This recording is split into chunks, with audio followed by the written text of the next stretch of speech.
very graphically. Know the deadline. After the deadline, you are dead. So don't muck around with stuff that's late. Don't call them and say, oh, this morning I just remembered. Oh, no. Their deadline for your purposes is 2 weeks before the event. If you don't know 2 weeks before the event that you're having an event, you're not prepared to have it. So don't bother us. They don't have time for people who are not prepared. Know the deadline. All right. How are you going to know the deadline? Well, there's an amazing invention. And this now will immediately tell you how old I am.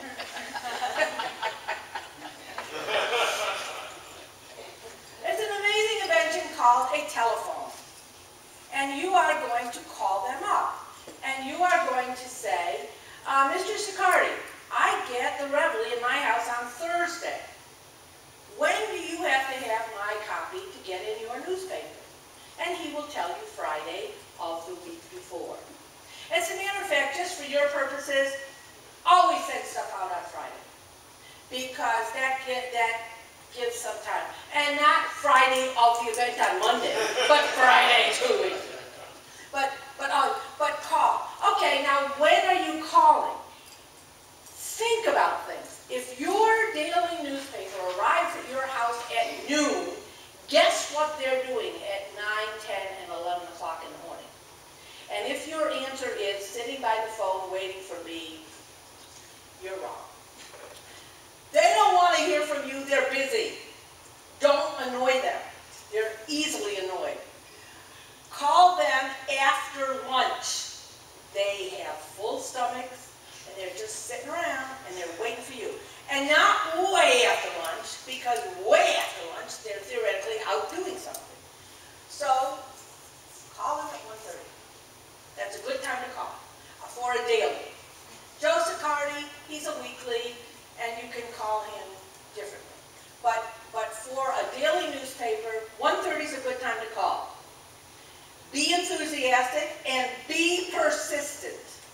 Don't let them tell you no. If they say, well, I'm sorry he's in a meeting, say, when is he getting out of that meeting? I will call then. And you know what? When you say I will call then, you will call then. Not an hour after that, not 3 days later, not, oh gosh, I forgot. If you say I'm going to call at 2 o'clock, you ring that bell at 2 o'clock. But be persistent and be enthusiastic and be sensible about when you call.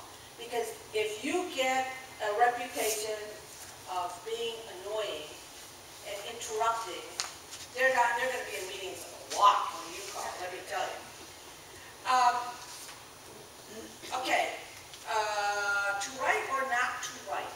This is one of Melissa's questions. To write or not to write? When is it a press release and when is it a news release? Okay. If it's a basic thing, United Way of Seneca County will hold its annual meeting.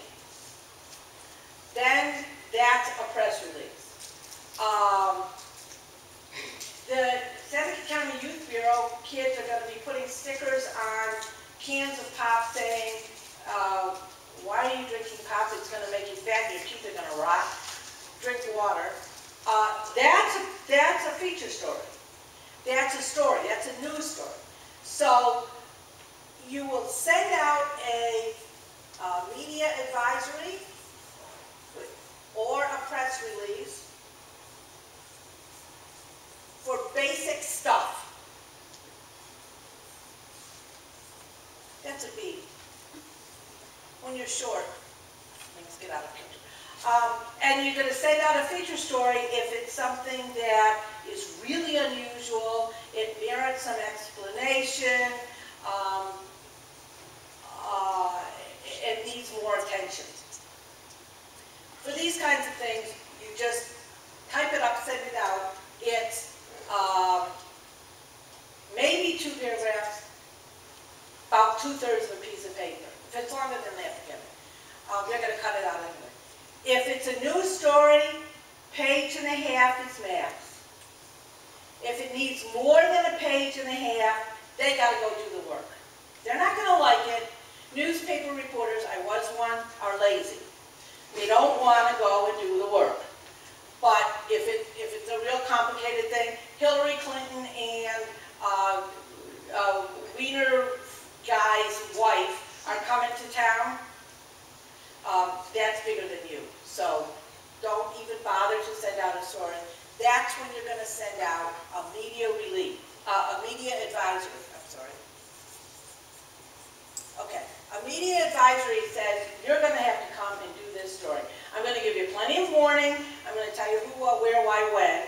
So first of all is what is happening, where it's happening, and these are in capital letters, bold type, and lots of white space on the page so they can't miss it. And then a brief, this is the queen of gab telling you brief, a brief paragraph about what it is. 3 sentences. And how do you get in touch with me? And if I was in Rotary right now, this would cost me $5. How do you get in touch with me? This is the most important thing because you want them to contact you. Okay. That's a media advisory. It's 1 sheet of paper. And send it out. Follow it up with a phone call. Did you get it? Is there anything else I can tell you? Always follow up. A media advisory with a phone call. And always do it in a timely manner. 2 weeks. 2 weeks is always minimum. A press release, you know, a basic press release is who, what, where, why, when. Oh yeah. We talked, Susan mentioned quotes. The formula for a press release is this: the lead, the who, what, where, why, when, how, and a quote. There's always a quote in the 3rd paragraph. Why is there always a quote in the 3rd paragraph? Because once in 1958, some journalism school professor said that there's a quote in the 3rd paragraph. So you put a quote in the 3rd paragraph. And it should be a quote with something to say, not just, "It was a wonderful event," said Karen Beals, the executive director. You know, give it some weight. And then the rest of your story down there. Lead, who, what, where, why, when, and how, quote, rest of the story. That's the formula for a news story. Oh, yes. The other thing Susan mentioned, and I really, really, really have to emphasize this, you should always have a camera with you. Some people use phones for cameras. I can't. You remember my dial phone? I carry one. It looks cute. Doesn't it look cute? That's it. I carry a camera. It's a digital camera. It looks like a pack of cigarettes. Fits nicely in your pocketbook. It has a little chip, and you can buy it, Rite Aid, a thing that takes the chip and puts it on your computer as a JPEG, and you can Photoshop it if you have Photoshop, and send it out. Always, always, always have a camera with you. People are used to having their pictures taken, so they don't even notice you. You are not interruptive, and who cares if you are? Get in there and get your picture. And when I say take the picture, don't do what I just did earlier today. I was taking a picture of this room because I thought Marissa was going to call me later and say, "By the way, did you ever take any pictures?" So what I did was I took the picture from here of the woman talking here. Now the guy in the newspaper doesn't want that picture because he doesn't have any idea if this is a man or a woman. And in my case, it's going to look like a podium because I'm so short. So when you're taking a picture, you want to be right there.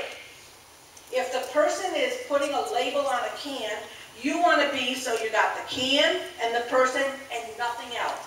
It's called fill the frame. And put in that frame only what you want to be in the picture. So get right in there and get that picture. And get it right up close. And if it's a speaker and you want to get a picture of a speaker speaking, just walk right up in front of them. Because what's going out is the voice. The people in the audience, and they're just taking notes or falling asleep or reading their Danish or what. I mean, they don't even notice you anyway.